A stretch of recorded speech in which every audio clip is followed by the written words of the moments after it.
El siglo XXI vino acompañado de hechos inesperados. Desde los ataques terroristas del 9/11 en 2001 hasta la invasión criminal de Putin a Ucrania, en medio de una pandemia, hemos vivido o estamos pagando las consecuencias de la gran recesión de 2008, el creciente impacto del cambio climático, las dificultades para navegar la era exponencial en la tecnología, la severa anemia que sufre la democracia liberal, el hecho de que la economía global se hizo insuficiente para generar las oportunidades que respondan a las expectativas de la gente. Y con la posibilidad de una recesión global, estamos comenzando 2023 con desafíos extraordinarios, pero también con grandes oportunidades. Oportunidades que deberán tener como condiciones para su éxito el compromiso y la acción positiva de los ciudadanos y el fortalecimiento de las instituciones democráticas que garantizan las libertades civiles y el Estado de Derecho. Para discutir estos temas que importan y afectan a los seres humanos, hoy, tal vez más que nunca, tengo el privilegio de presentarles al Dr. Francis Fukuyama, uno de los intelectuales más respetados del planeta. Es profesor de Ciencias Políticas en la Universidad de Stanford, desde donde dirige importantes programas académicos relacionados con política internacional. El Dr. Fukuyama es un escritor de éxito mundial con más de 16 libros. Tiene un doctorado de Harvard en Ciencias Políticas y ha recibido importantes premios y doctorados honorarios de universidades de 3 continentes. Doctor Fukuyama, bienvenido a Razón de Estado. Muchas gracias. Lo vi el 2 de enero en la playa de Carmel, California, bajo la lluvia, resumiendo el 2022 y hablando de las perspectivas para 2023. Dijo que 2022 terminó mejor de lo que comenzó. Cuéntenos brevemente por qué, pero sobre todo, cuéntenos cómo ve 2023. Bueno, creo que al comienzo de 2022 los rusos estaban concentrando fuerzas en la frontera con Ucrania. Todos esperaban algún tipo de acción militar, lo que resultó ser una invasión a gran escala con la intención de derrocar el régimen de Kiev e incorporar Ucrania a Rusia. En este momento, un año después, no ha sucedido. La invasión rusa ha sido un gran fracaso. La mitad del ejército ruso ha sido destruido por los ucranianos, quienes han defendido su libertad con mucha valentía, y la guerra, de hecho, ha ido mejorando para Ucrania más de lo que nadie esperaba. Pues yo diría que eso es lo primero. Este es un año también que vio a China, que se miraba como un fuerte poder autoritario que hizo muy bien las cosas durante el COVID. Sufrió protestas masivas porque las personas no podían tolerar más la política de cero COVID que había sido impuesta, y ahora relajaron la política y el número de muertes por COVID se ha ido al cielo. Y por eso ahora se ven como un estado autoritario menos exitoso. La última parte es que hace un año en Estados Unidos muchos estábamos preocupados que Donald Trump estaba colocando funcionarios en puestos que les permitiría anular una elección libre y justa en 2024. Pero el 8 de noviembre, la mayoría de esas personas fueron derrotadas y parece como si el malvado esfuerzo por socavar la democracia estadounidense también ha sido derrotado. Por eso pienso que por estos 3 eventos, más las grandes protestas en Irán, estamos mejor hoy que lo que hubiera pensado un año atrás. Doctor, ¿y cuáles son sus perspectivas para 2023? Bueno, creo que debemos apoyar a otras democracias. Creo que una de las cosas inspiradoras sobre Ucrania ha sido la solidaridad de la OTAN y de otros países democráticos suministrando armas a Ucrania y el apoyo económico que necesita para sobrevivir.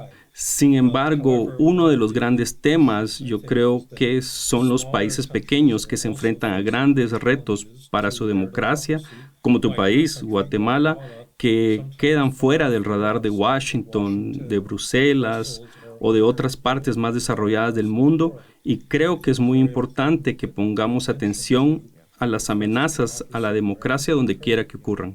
Usted habla a menudo de la recesión democrática que vive el mundo, especialmente desde 2008. Sin embargo, la mayor parte de América Latina lleva décadas saliendo de una crisis para entrar en otra. No hemos logrado ritmo y continuidad para resolver la mayor desgracia que vivimos, nuestro subdesarrollo político. El populismo nacionalista y autoritario, especialmente de izquierda, sumado a la corrupción de los políticos, el crimen organizado y la indiferencia de las élites, nos convierte en una región fracasada. ¿Qué debe pasar en América Latina para que rescatemos el rumbo de la democracia liberal y el Estado de Derecho? Bueno, creo que estás en lo correcto, que la política tiene que dejar de alternar entre el populismo de izquierda y el populismo de derecha. Y creo que la manera de hacer eso es desarrollando una política diferente que se parezca más a la de Europa, en donde hay partidos políticos de centro izquierda y centro derecha.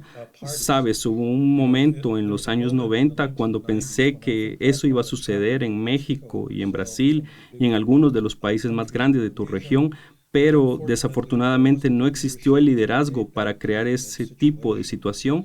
Y bueno, tú sabes, lo que estaba pasando en ese tiempo fue que la desigualdad, que creo que es uno de los mayores impulsores del populismo, estaba de hecho disminuyendo por causa de políticas sociales sensatas, y ahora mucho de eso ha sido socavado y desmantelado, y creo que la región ha retrocedido y continuará alternándose entre estos dos populismos extremos, a menos que puedan desarrollar un centro que sea moderado y comprometido a, como mencionaste, el Estado de Derecho y los valores democráticos. Doctor, la presidencia de Trump y el ataque al Congreso en Washington aceleraron la caída en poder e influencia de Estados Unidos en América Latina. Hoy los autoritarios, los corruptos y los narcotraficantes se sienten empoderados. ¿Cómo puede Washington reconectarse con América Latina para que Estados Unidos vuelva a ser el faro ejemplar de racionalidad y decencia política, seguridad jurídica y crecimiento económico? Bueno, hay varias cosas que deben pasar. Primero, debemos ordenar nuestra política. No creo que la polarización en Washington haya sido un buen ejemplo o un faro de libertad para nadie. Por eso debemos mejorar nuestra estrategia. Debemos prestar atención, como lo había mencionado, a pesar que los Estados Unidos presta atención a Ucrania y a otros grandes problemas geopolíticos. Sabes, Latinoamérica es fácilmente pasada por alto. Ustedes no tienen armas nucleares, solamente los migrantes hacen que Estados Unidos les ponga atención, y las drogas en muchos aspectos. Washington necesita darse cuenta de la importancia de esta región. El hecho es que Estados Unidos tiene que vivir con los países de Latinoamérica y tiene un interés en su desarrollo. Y yo creo que ese modelo y el tipo de apoyo económico y comercial que Estados Unidos puede dar pueden ser una contribución importante.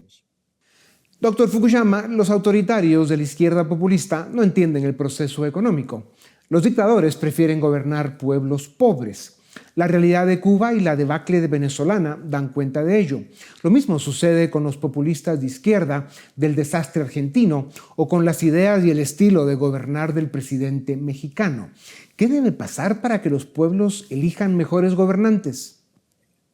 Bueno, no hay una fórmula fácil para hacer eso.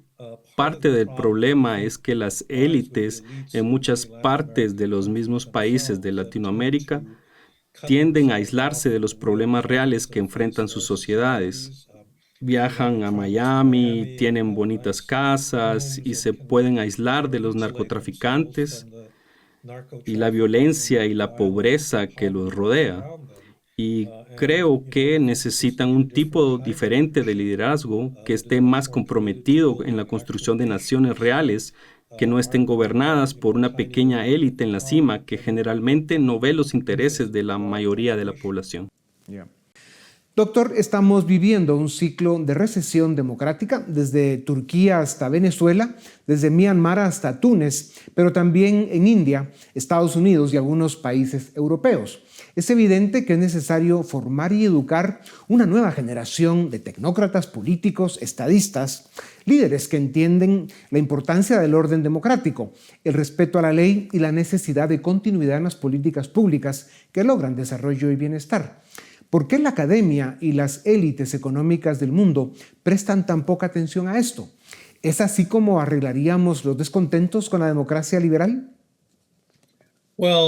Bueno, yo pienso que ha habido bastante educación económica Tienes tecnócratas en Latinoamérica, los bancos centrales han mejorado bastante a como eran 30 o 40 años atrás, y entonces hay más capacidad en ese ámbito. El problema, yo creo, es en el ámbito legal y político. Las personas realmente no entienden la manera en que la democracia debe funcionar. ¿Por qué es importante tener un sistema judicial independiente que no sea solamente la herramienta de cualquier partido político o político que esté en el poder? Y necesita ser una institución independiente? No entienden el papel de los legisladores y la necesidad de conocimiento y políticas públicas. Todas estas cosas, creo, son componentes de un sistema democrático funcional. Depende de la educación y depende nuevamente de élites que velen por el interés común en vez de simplemente proteger a sus familias y su riqueza.